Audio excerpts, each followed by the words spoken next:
everyone! Hello, hello! It's June 7. So, ayan. So, God is good.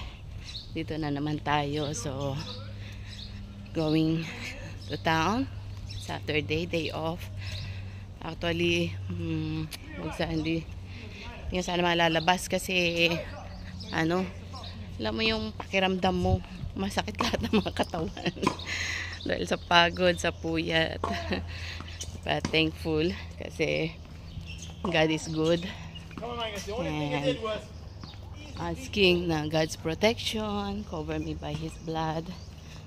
At yun na. So, I hope na nasa buti kayong kalagayan. Everyone. Lakad-lakad tayo. Maganda yung buti hindi gaanong mainit ngayon. May sikat ng araw yan. Okay? So, at least di naman siya gaanong yung talagang nakakapaso, no? Maybe siguro dahil umaga, pag tanghali, yun. So, keep on praying, keep on trusting God. Naman ang mangyari, magtiwala tayo sa ating Panginoon.